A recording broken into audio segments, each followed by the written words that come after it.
madaxweynaha dowladda ku-meel gaarka ee Soomaaliya Sheekh Shariif Sheekh Axmed oo maalmihii ugu dambeysay socdaal loogu magac daray isdhaxgalka bulshada iyo soo celinta bilicda magaalada Muqdisho ku maray degmooyinka gobolka Banaadir ayaa maantay waxa uu kormeer ku tagay degmada Wadajir oo kamid ah degmooyinka ugu amniga badan ee magaalada Muqdisho iyadoo halkaasina loogu sameeyay xaflad loogu talagalay soo dhaweynta madaxweynaha ayaa socdaalkiisa waxa qayb ka ahaa madax ka tirsan dowladda ku-meel gaarka ee Soomaaliya oo uu kamid yahay gudoomiyaha gobolka Banaadir ahna duqa magaalada Muqdisho xildhibaano saraakiil iyo qaar kamid ah gudoomiyaasha degmooyinka gobolka Banaadir munaasabada oo ay ka qayb galayeen fanaaniinta kooxda qaranka ee Waabari iyo sidoo kale bulsho aad u fara badan oo kamid ah bulshada ku dhaqan degmada Wadajir ee gobolka Banaadir ayaa waxa ay u dhacday sidii loogu talagalay iyadoo ammaanka ay sugayeen ciidamada dowladda iyo kuwa AMISOM oo wada socda halkaasi waxaa khudbado ka soo jeediyay madaxdii dowladda ee ka qayb gashay munaasabadaasi gudoomiyaha degmada Wadajir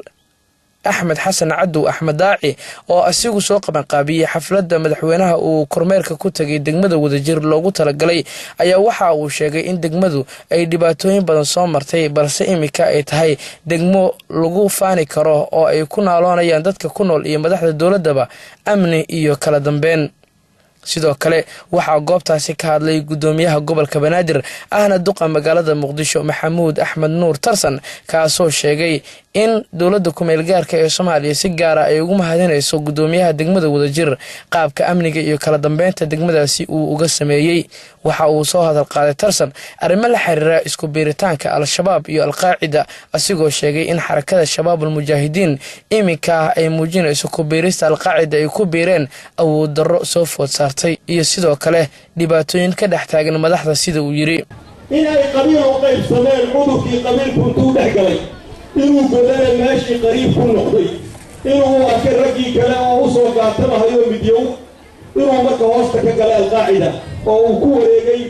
raggii ajnabiga ahaa uu hoosta ka galay raggii kalena ay ciqlaaban yihiin oo berrinta doortooda naloo keeni doono sidaasay noqona uulayn doono waxaan leenahay marka aayadda qur-aanku waxay leedahay wacaafuuna cala innaasi somaa wadaad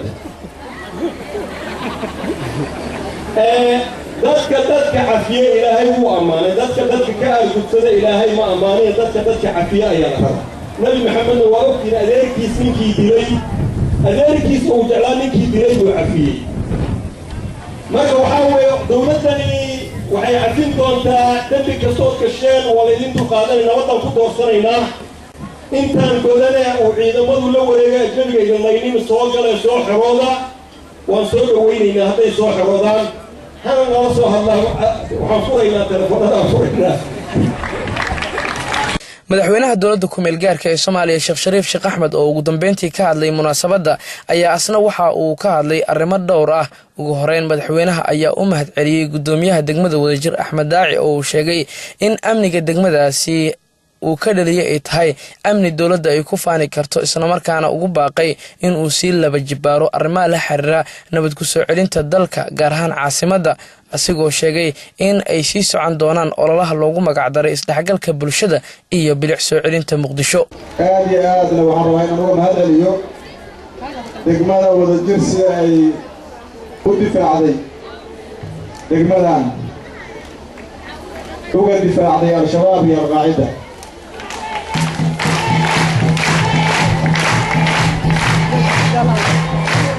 sidaas oo kale waxaan rabaa inaan uga mahad celiyo soo dhaweynta ay soo dhaweeyeen marka culeyskii farabatay dadkii ka soo barakacay guryahooda ay ka soo barakaciyeen al-shabaab iyo al-qaacida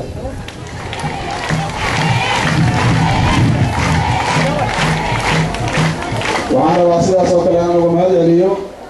siday u soo dhaweeyeen dadkii ka soo barakacay gobollada ee abaaruhu ay dhibaateeyeen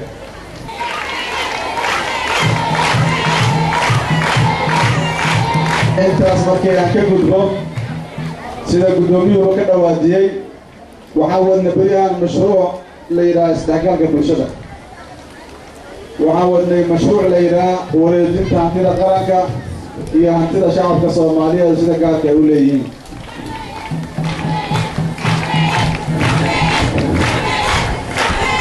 waxaan wadnay mashruuca la yidhaha nadaafadda ama bilic soo celinta magaalada muqdisho marka jawaahir baa qabmay loobin.